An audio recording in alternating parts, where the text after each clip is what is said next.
감사합니다. 오늘 40번째 하나님께 예배 드리는데요. 성경은 우리가 말씀 묵상대로 흘러가다 보니까 데살로니가 전서 이제 5장 부분을 해야 됩니다. 데살로니가 전서 5장 내용을 말씀을 보니까 재림의 시기와 성도의 자세입니다. 매우 좀 중요한 주제고 좀 무거운 주제다라는 생각을 하게 됩니다. 그리고 제가 데살로니가 훈서 이제 2장이 중간에 삽입이 되는데 그 이유가 데살로니가 전서를 보내고 나서 데살로니가 훈서를 서신을 보냈다고 봐지는데요. 제가 보니까 데살로니가 훈서 내용이 3장까지밖에 없는데 핵심 내용이 2장에 있는 재림에 대한 것이었어요. 그러면 데살로니가 전서 5장에 말씀을 했는데 또 2장에 왜 이렇게 보냈을까 그냥 생각을 해보니까 아마 그 데살로니가 전서 5장에서 이 예수님이 재림에 대한 메시지를 보냈을 때 뭔가 쑥덕거림과 소요가 있었고 반듯하게 이해하지 못하는 어떤 그런 부분이 있었겠다 생각이 듭니다. 그래서 데살로니가 후서 내용을 보니까 그런 점이에요. 그래서 제가 이 두 내용을 연결해서 오늘 보도록 하겠습니다. 먼저 5장 1절에서 11절입니다. 소제목은 재림의 시기와 성도의 자세입니다. 이 소주제를 기억하면서 성경을 읽으면은 이 내용의 중요한 부분을 놓치지 않게 될 것입니다. 형제들아 때와 시기에 관하여는 너희에게 쓸 것이 없음은 지금 여기서 재림의 시기와 때를 말하는 겁니다. 주의 날이 밤에 도둑같이 이를 줄을 알기 때문이라. 그들이 평안하다 안전하다 할 그때에 인심한 여자에게 해산의 고통이 이름과 같이 멸망이 갑자기 그들에게 이르리니 결코 피하지 못하리라. 형제들아 너희는 어둠에 있지 아니하며 그날이 도둑같이 너희에게 임하지 못하리니 너희는 다 빛의 아들이요 낮의 아들이라. 그러므로 자지 말고 오직 깨어 정신을 차릴지라. 우리는 낮에 속하였으니 정신을 차리고 믿음과 사랑의 호심경을 붙이고 구원의 소망의 투구를 쓰자. 예수께서 우리를 위하여 죽어서 우리로 하여금 깨어있든지 자든지 자기와 함께 살게 하려 하셨느니라. 그러므로 피차 근면하고 서로 덕을 세우기를 너희가 하는 것 같이 하라. 아멘. 아멘. 예. 제가 보니까 데살로니가전서 1장부터 3장까지는 이제 교회 칭찬 내용이 주로였습니다. 그렇게 내용이 진행이 되다가 데살로니가 4장에서는 좀 새생활, 다시 말하면 신앙적인 깨끗한 신앙생활을 위한 그 지침을 근거를 한 내용이었습니다. 그러고 나서 이제 5장 오늘 읽은 말씀인데요. 내용을 보면은 아시는 대로 읽으신 대로 예수님의 재림에 대한 말씀으로 종말을 준비하라라는 이런 메시지입니다. 그 2절의 내용을 보게 되니까 뭡니까? 재림하시는 그날은 아무도 모른다. 밤에 도둑같이 임할 수 있다라고 하시고, 그래서 6절에 어떻게 기록이 되어 있습니까? 그러므로 어떻게 하라고요? 자지 말고 어떻게 하라고요? 깨어 정신을 차리라고 했습니다. 굉장히 강한 말씀이에요. 이 재림의 시기와 성도의 자세의 메시지는 여기뿐만 아닙니다. 사실은 예수님께서 직접 말씀하신 내용 중에도 똑같은 내용이 들어있습니다. 어디에 들어있습니까? 마태복음 24장, 25장 비유로서 말씀하신 거하고 같이 연결이 되어 있습니다. 이 말씀하고 내용이 똑같습니다. 그때는 그 시기는 아무도 모른다. 오직 누구만 아신다? 하나님만 아신다라고 전제를 하고 계시는데 똑같은 내용이죠. 그리고 깨어있으라고 한 내용도 똑같습니다. 여러분들 성경 마태복음 24장을 제가 한번 살펴보도록 하겠습니다. 제가 상세한 내용은 읽지는 않습니다. 핵심 내용만 보겠습니다. 36절부터 39절까지가 재림의 시기에 대해서 기록이 되어져 있습니다. 그리고 마태복음 24장 40절부터 51절까지는 종말을 맞는 성도의 자세로 기록되어져 있었습니다. 저는 이 부분에 있어서는 개인적인 성령님의 타치가 좀 있었던 날을 또렷하게 제가 기억을 하고 있습니다. 2014년도 4월로 제가 기억이 됩니다. 메모를 그렇게 했으니까 4월 며칠인지는 정확하게 모릅니다. 그 당시에 신문지상을 통해서 뭔가 이 재림에 대한 징조가 있잖아요. 지진이 일어나고 그 다음에 폭우가 쏟아지고 여러 가지 자연재해가 있고 하는 이런 부분들이 너무 뚜렷하게 신문지상에서 들락거리는 거예요. 나왔습니다. 그래서 저는 동시에 이 사건을 보면서 야, 이 종말의 징조가 너무 뚜렷하게 보이는구나 라고 개인적으로 묵상하기 시작했습니다. 그래서 하나님께 제가 기도를 했습니다. 하나님, 이 종말의 때에, 이 어두운 때에 제가 무엇을 하면 좋겠습니까? 라고 해서 묻는 기도를 했습니다. 그때 성령님께서 저에게 지혜를 주셔서 예수님께서 말씀하신 종말에 대한 징조와 시기와 때에 대한 종말에 맞는 자세에 대한 내용 마태복음 24장을 보게 하셨습니다. 저는 마태복음 24장을 열었습니다. 열고 나서 오늘 말씀드린 대로 이런 내용을 보게 되었던 것이죠. 여러분들 아시는 대로 마태복음 24장은 십자가를 지시기 약 한 3일 전인가요? 예, 화요일 날 일어난 사건이거든요. 실제로 일어났던 상황에서 예수님께서 자꾸 하늘나라로 가신다니까, 떠난다 하시니까 제자들이 너무 걱정이 되고 심란한 거예요, 말씀이. 이 말씀에 대해서. 그래서 그 감람산에서 제자들이 예수님, 그 징조를 저희들에게 말씀해 주시면은 저희들이 준비를 할 수 있지 않겠습니까? 라고 질문을 했습니다. 어떻게 보면은 묻는 기도죠. 그때 예수님께서 주신 말씀이 마태복음 24장에 쭉 나오게 됩니다. 예, 종말의 징조, 어떤 일이 일어나는지를 말씀을 하시고, 우리 성도들에게 무엇을 요구하시는지, 종말을 맞는 자세가 무엇인지를 뚜렷하게 전 두 가지로 체크를 했습니다. 아니, 저에게 말씀을 하셨습니다. 42절에 보면은 뭡니까? 깨어 있으랍니다. 오늘 읽은 말씀하고 똑같죠? 43절에도 뭡니까? 깨어 있어. 44절에 뭡니까? 깨어 있어 뭐 하라? 뭘 하기 위해서? 준비하라. 뭘 준비하는 거죠? 이 종말의 때를 준비하는 겁니다. 어느 날 갑자기 오면 땡큐 하고 갈 수도 있겠지만은 이 준비 과정이 있다. 그러면 어떻게 준비하는 것이냐? 깨어 준비하는 것이 뭐냐라는 것입니다. 저는 이 깨어가 뭘까? 여러분들 한번 지금 생각을 지금 잠깐 해보십시오. 저는 깨어가 무엇이죠? 하고 하나님께 제가 사실 묻는 기도를 했습니다. 제 마음에는 기도일 거라는 생각이 있었지만 묻는 기도를 했을 때 성령님께서 저에게 깨어 단어 검색을 하고 싶은 마음을 주셨어요. 그래서 제가 성경을 요즘은 참 검색하기가 너무 쉽습니다. 깨어라는 단어를 제가 신약 성경에서 검색을 해봤을 때 오늘 제가 여러분들에게 보여주는 말씀대로 누가복음 21장 36절에 보면은 항상 기도하며 깨어 있으라. 그 다음에 마가복음 14장 38절 시험에 들지 않게 깨어 있어 기도하라. 에베소서 6장 18절 말씀 항상 성령 안에서 기도하고 이를 위하여 깨어 구하기를 항상 힘쓰며. 골로새서 4장 2절 기도를 계속하고 기도에 감사함으로 깨어 있으라. 제가 이 말씀을 보고 알겠습니다 하나님, 깨어 있으라가 무엇인지를 제가 분명히 알게 됐습니다. 그래서 기도하는 자세를 들어가려다 보니까 어떤 기도를 하는 것을 원하시는지 제가 또 묻고 싶었습니다.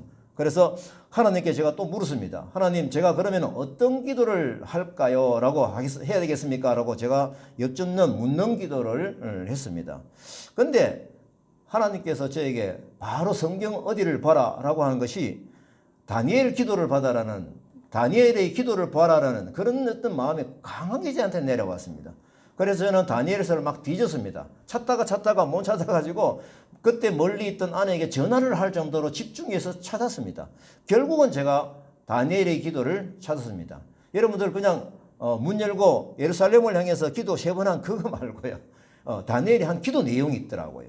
그것이 제가 다니엘서 9장 말씀을 보고 제가 찾아냈습니다. 그래서 다니엘이 어떤 기도를 했는지라는 것을 보게 되었습니다. 이때 제가 깨달은 것은 아시는 대로 다니엘은 1차 포로로 잡혀가서 그 나라에 있게 됩니다. 요 기도를 한 시점은 제가 보니까 약 50년 이상 흐른 것 같아요. 시간이 굉장히 흘렀습니다. 그래서 이 다니엘이 이 다니엘서 9장 말씀에 오게 되면은 다니엘에서 그 예레미야서를 읽다가 여러분들 아시는 대로 예레미야서에서는 백성들이 왜 어떤 잘못을 해서 나라가 망하게 되었는지 그것이 뚜렷하게 기록이 되어져 있고요. 그리고 70년 만에 회복시켜준다는 그 메시지가 거기 들어있는 것이죠. 다니엘은 그것을 보게 됐습니다. 그래서 지금 자신이 죄가 아니고 그 민족이 언제 약 한 50년, 60년 전에 지었던 그 죄를 이 다니엘은 어떻게 합니까?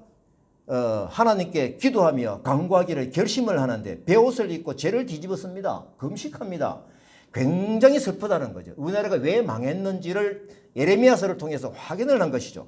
그래서 기도하는 내용이 그렇습니다. 기도하며 자복하여 이르기를 5절 우리는 이미 범죄하여 패역하며 행악하며 반역하여 주의 법도와 규례를 떠났으며 주의 종 선지자들이 우리의 왕들과 우리의 고관과 조상들과 온 국민에게 말씀하신 것을 어떻게 듣지 아니하였다.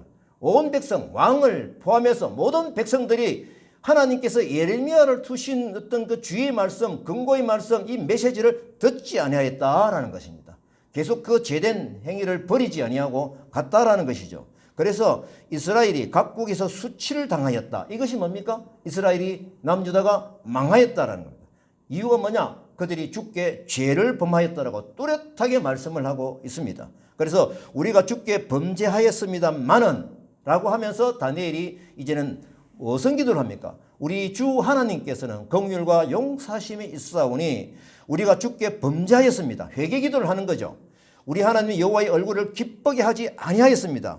회개 기도하는 거죠. 15절에 봅니다. 우리 주 하나님이여 우리는 범죄하였고 악을 행하였나이다. 주여 고하옵노니 주의 분노를 주의 성 예루살렘 주의 거룩한 산에서 떠나게 하옵소서.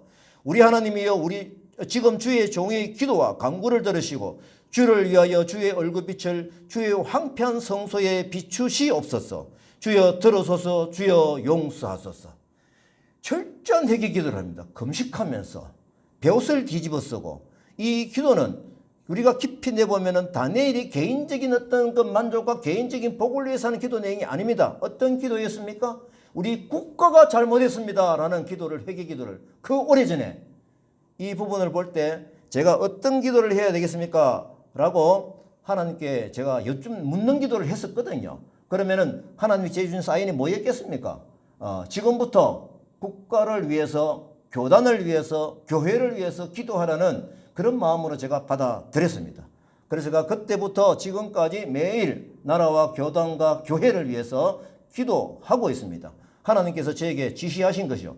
이것이 바로 뭐냐라고 하면 이 때가 어려운 때에 하나님께서 우리 믿는 자들에게 원하시는 깨어 기도하라는 그런 바로 그 말씀인 것입니다. 그러면은 우리가 깨어 있는 것이 무엇인지 밤에 잠을 자지 않아야 되는 것인지 이것이 영적으로 우리가 어떻게 깨달아지는지를 저희 경험을 통해서 말씀을 드린 것입니다. 자, 이때 이 기도를 했을 때 큰 역사가 일어났습니다.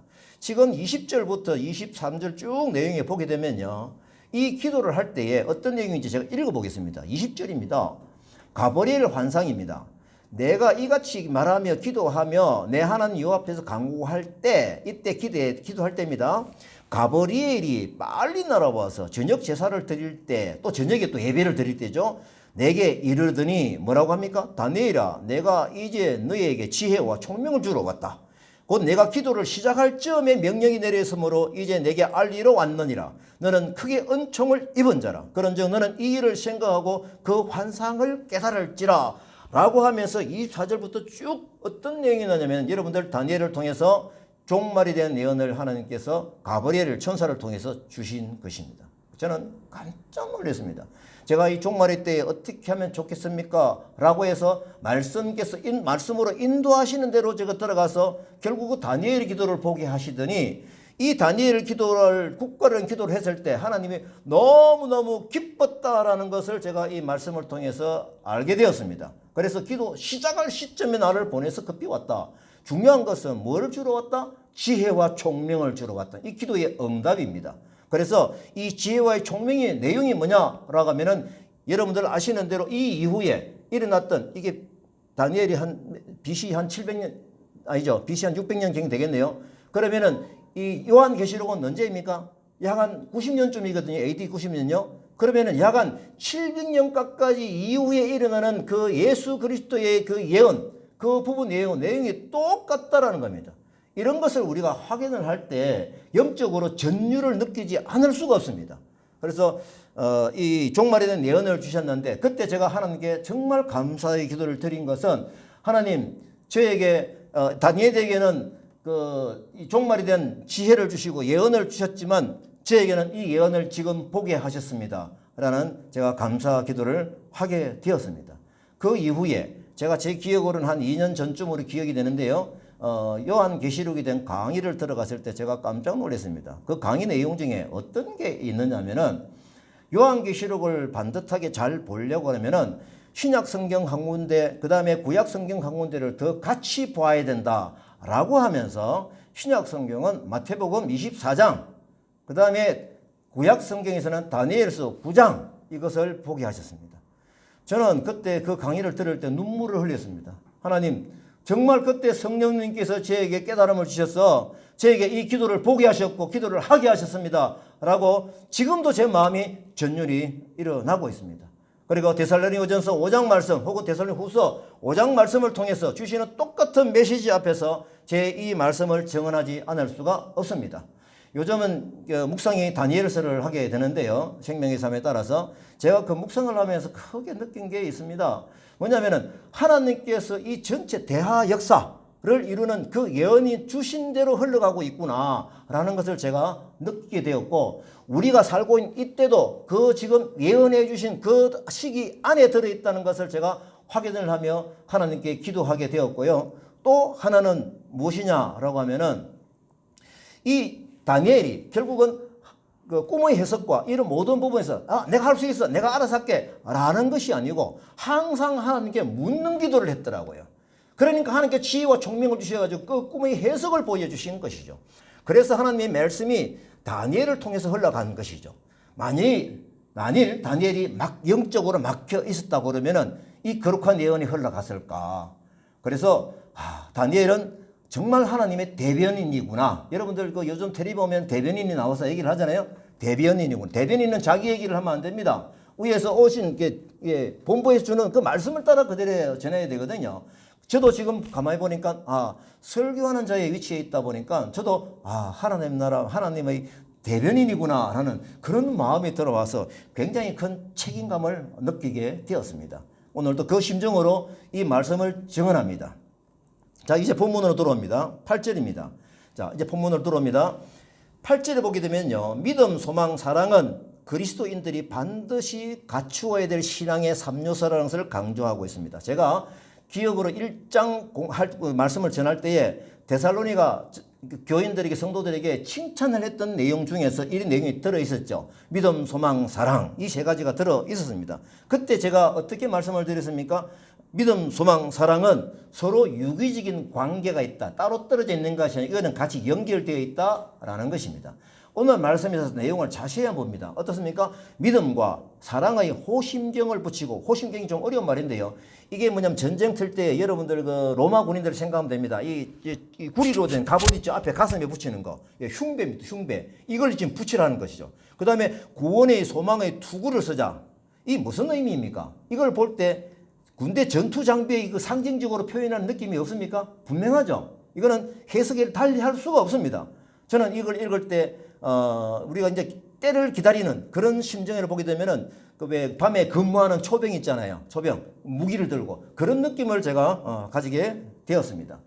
효과적인 경계를 위한 군인 정신, 이 정신으로 뭘 한다? 예수님의 재림을 기다리는 성도가 되어라는 바로 이 메시지입니다. 얼마나 엄격한 말씀입니까?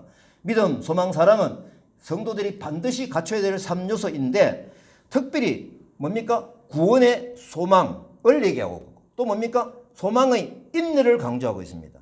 이 부분을 볼 때 구원의 소망은 예수님의 재림과 함께 완성되는 새하늘과 새 땅을 바라보는 그 소망인 것입니다. 그러면 이 소망을 가지고 살아갈 때에 소망의 인내는 또 무엇입니까? 그러면 지금 당장 우리가 고난을 당해도 인내하며 이겨나가자라는 것입니다. 그래서 11절입니다. 11절 말씀 봅니다. 그러므로 같이 읽으십시다. 시작. 그러므로 피차 군면하고 서로 덕을 세우기를 너희가 하는 것 같이 하라 이겁니다. 나 혼자 일어서는 것이 아닙니다. 우리의 옆에 같은 우리 동료 성도들이 있습니다. 또 우리가 복음을 전해야 될 대상들이 있는 거예요.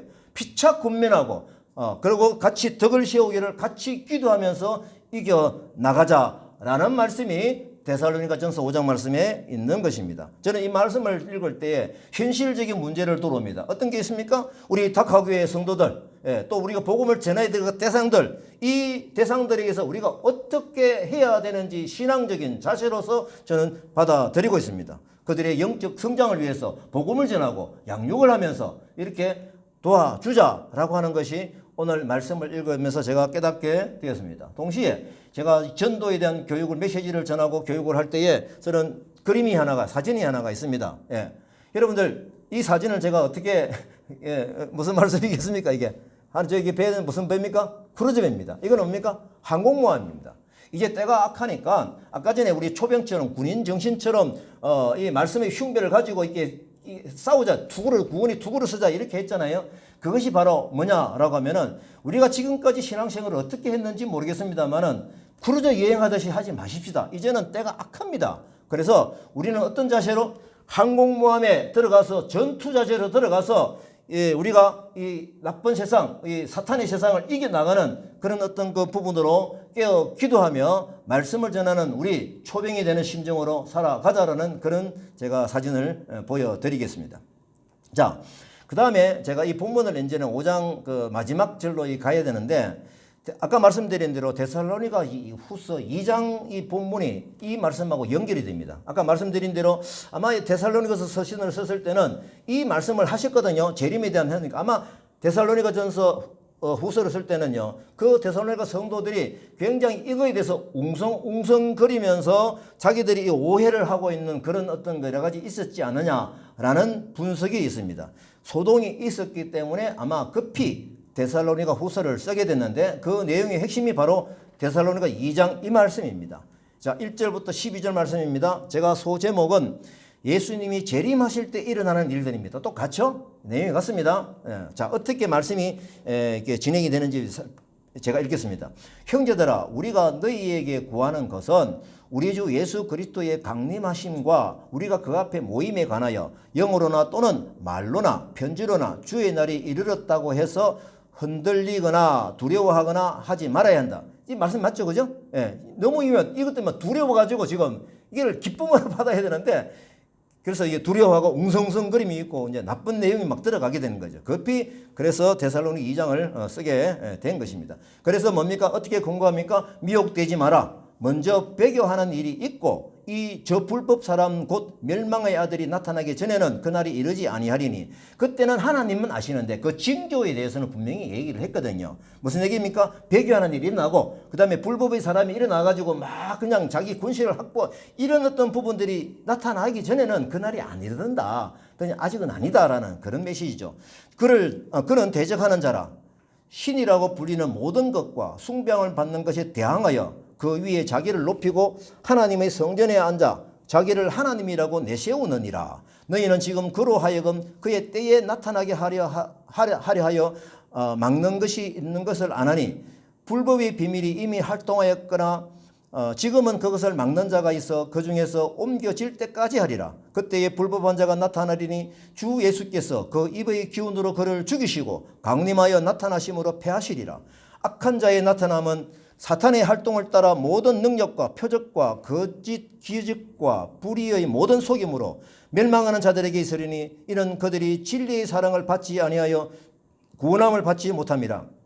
이러므로 하나님이 미혹의 역사를 그들에게 보내사 거짓 것을 믿게 하심은 진리를 믿지 않고 불의를 좋아하는 모든 자들로 하여금 심판을 받게 하려 하심이라. 아멘. 데살로니가 2장 말씀의 내용은 이 성도들에게 이걸 정확하게 알게 하기 위한 메시지인 것입니다. 그래서 1절 말씀을 보게 되면 예수님의 재림하심과 성도들이 휴거하는 상황을 전제로 새기는 거예요. 휴거 상황을 전제로 해서 2절 말씀을 열어줍니다.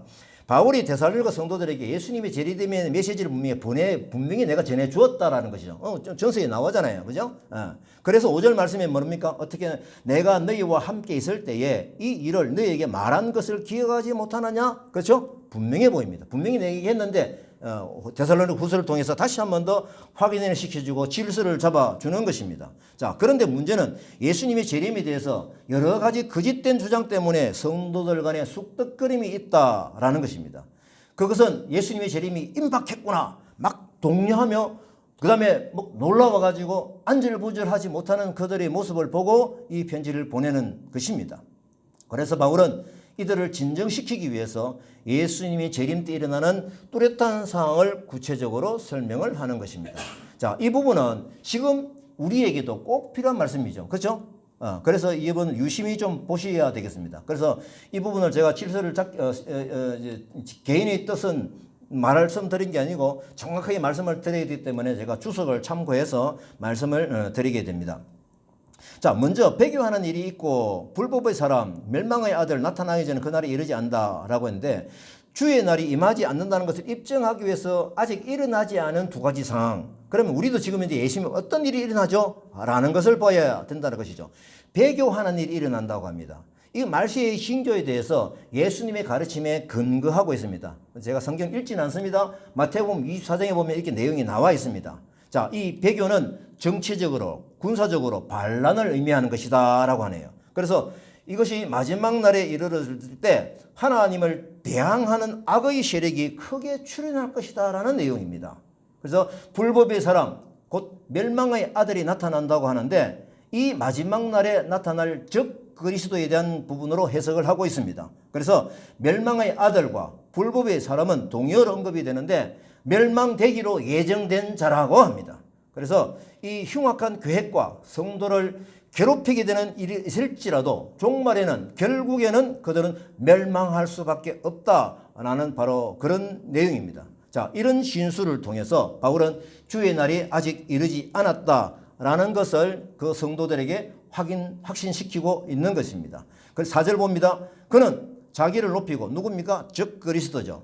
하나님의 성전에 앉아가지고 자기를 하나님이라고 내세우니라. 요즘 이런 사람들도 있죠. 예.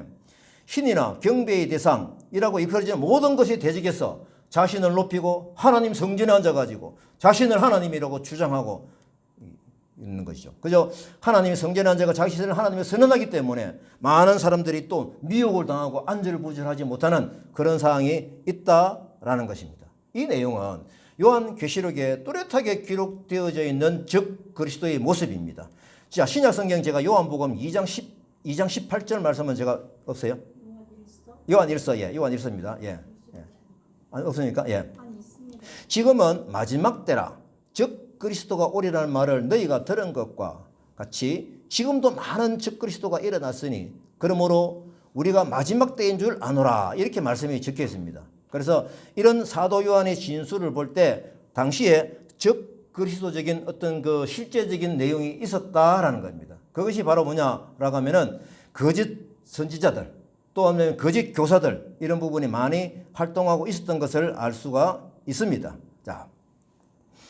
그 다음에 7절 8절 말씀을 봅니다. 불법의 비밀이 이미 활동하였으나 이 불법의 사람 주체자는 누구입니까? 바로 사단입니다. 사단의 세력이 오래전부터 이미 활동하고 있지만 성령님을 의지하고 막는 자 때문에 그 현재로는 그들이 기세를 크게 펴지지 못하고 은밀하게 활동하고 있다라는 바로 그런 내용이죠. 그래서 성도들을 미혹하고 있는 이런 부분들이 있을 때 우리는 누구의 힘으로 이겨나가야 된다? 성령의 힘으로 일어나가야 된다라는 것입니다. 9절 10절입니다. 바울은 즉 그리스도가 사단의 역사에 따라 능력과 표적과 기사를 행합니다. 그들도 행하거든요. 그래서 멸망하게 되는 원인은 뭐냐라고 하면 하나님의 진리를 사랑하지 않고 또 그가 선물로 주시는 구원을 받아들이기를 거부했기 때문이라고 하고 있습니다. 결국은 자신들의 선택 때문에 영벌에 들어가든지 아니면은 우리들처럼 영생에 들어간지 갈라지게 되는 것입니다. 11절 12절 말씀을 보게 됩니다.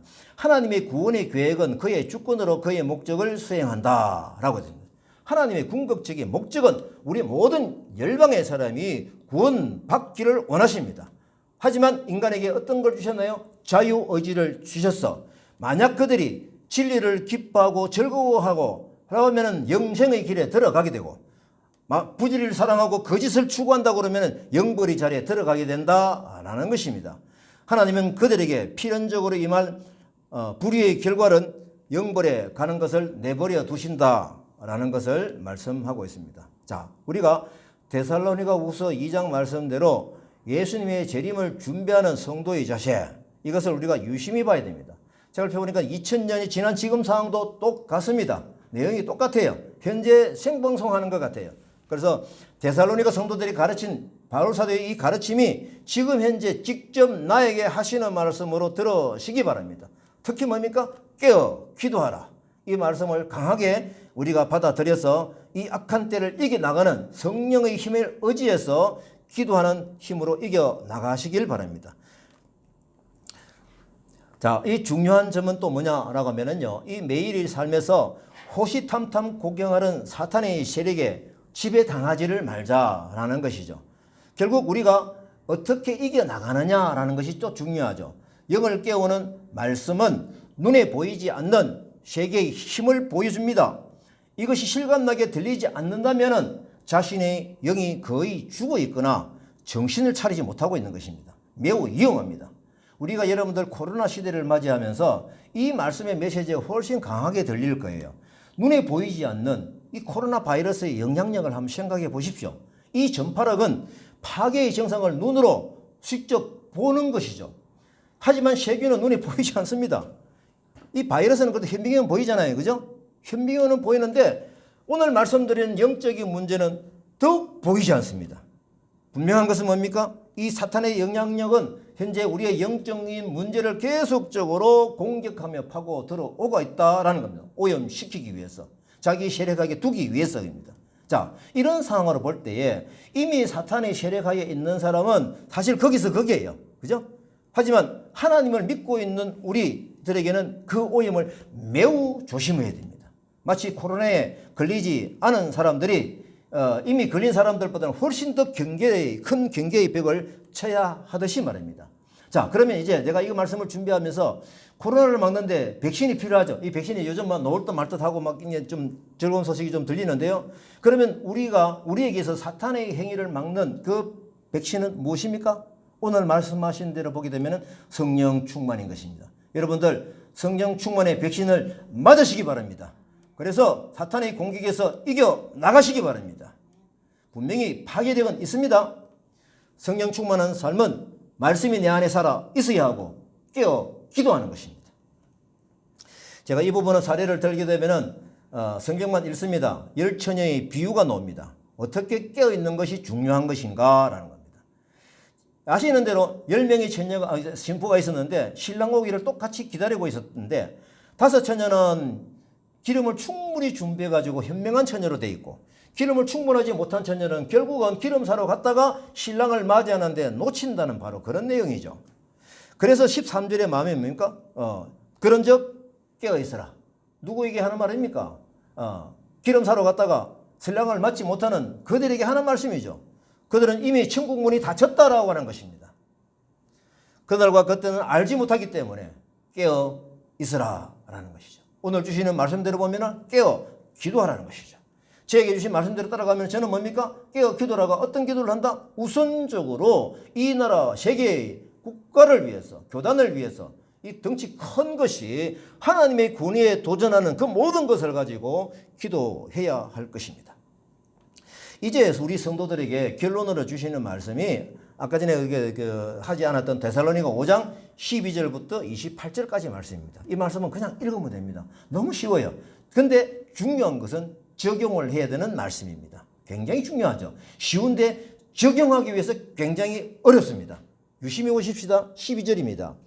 형제들아 우리가 너희에게 구한다. 너희 가운데 수고하고 주 안에서 너희를 다스리며 권하는 자들을 너희가 알고 이 알고가 라고 하는 것은 뭐냐라고 하면은 그 공동체의 말씀으로 근거하는 그 가치를 안다 라고 이렇게 되어 있습니다. 하나님 말씀의 가치를 분명히 알아야 됩니다. 13절을 봅니다. 그들의 역사로 말미암아 사랑 안에서 가장 귀히 여기며 너희끼리 화목하라. 데살로니가 교인들에게는 영적인 지도자들을 최대한 존경하고 존중하고 그 말씀을 듣기를 잘 들으라고 권면을 하는 것이죠. 그래서 그들을 존경하고 귀히 여기는 이유가 뭡니까? 그들의 직책 때문이 아니라 그들이 하고 있는 봉사와 수고 때문이다 라고 그럽니다. 하나님께서 우리를 통해서 저를 통해서 말씀을 대변해 주신다. 저는 책임감 가지고 말씀드리지만은 여러분들은 그 말씀을 따라서 같이 살아가고자 하는 그런 마음에 집중을 해야 될 것입니다. 그리고 뭡니까? 서로 간에 화목하라라고 하는 것입니다. 이 화목은 여러분들 이게 길게 말씀을 드리면 굉장히 중요한 부분이거든요. 하나님께서 우리 인간을 창조하실 때 어떻게 창조하셨습니까? 하나님의 형상으로 창조하셨고 우리의 형상으로 창조하셨다. 그렇게 뚜렷하게 기록이 되어져 있습니다. 그러면 우리의 형상이라는 것이 뭡니까? 그 태초 때에 이거는 신학자들이 볼 때 삼위일체 하나님이다라고 얘기를 하고 있습니다. 그래서 삼위일체 하나님이 얼마나 친합니까? 그 형상으로 우리 인간을 만드셨다 하니까 우리는 그 가치가 우리 속에 있는 것입니다. 그래서 우리 인간이 죄를 지어가지고 이 화목이 깨어졌는데 예수 그리스도로 인해 가지고 죄의 사함을 받고 회복되어야 될 것이 뭡니까? 하나님의 형상이 회복이 되어야 되고 우리의 형상이 회복이 되어야 되는 것인데 우리의 형상 회복이 바로 뭐냐면은 관계의 회복이고 화목하게 되는 것입니다. 그래서 우리가 이 땅을 살아갈 때에 어떻게 해야 됩니까? 이 어두운 때에 공격하는 이 때에 내가 하나님을 반듯하게 사랑하고 나와 너의 관계에 화목을 이루고 또 너는 또 화목의 관계를 하나님과의 관계를 이루고 이런 어떤 삼위일체적인 화목이 우리 이 교회의 성도의 관계에서 흘러가야 할 것입니다. 이것이 바로 이 악한 때에 하나님이 바라시는 바로 그 방법인 것입니다. 자, 하나님 뜻대로 살기를 원하시는 분들은 14절부터 말씀을 꼭 붙드시기 바랍니다. 제가 읽겠습니다. 게으른 자들을 권계하며 또 약한 자를 격려하고 힘이 없는 자들을 붙들어주고 모든 사람에게 오래 참고 악으로 악을 갚지 말고 항상 선을 따르고 항상 기뻐하라 쉬지 말고 기도하라 범사에 감사하라. 이것이 누구의 뜻이다? 제일 마지막에 시작. 하나님의 뜻이니라. 다시 합니다. 항상 기뻐하라 쉬지 말고 기도하라 범사에 감사하라. 뭡니까? 하나님의 뜻입니다. 이것이 하나님의 뜻입니다.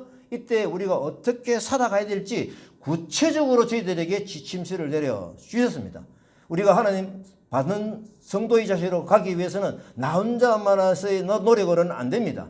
우리가 그래서 다음 메시지에 귀를 기울여야 되죠. 어떻게 해야 됩니까? 19절부터 22절입니다. 성령을 소멸하지 마십시오. 예언을 멸시하지 마라. 범사에 헤아려 좋은 것을 취하고 악은 어떤 모양이라도 버리라입니다. 성령의 도우심을 늘 구해야 되죠.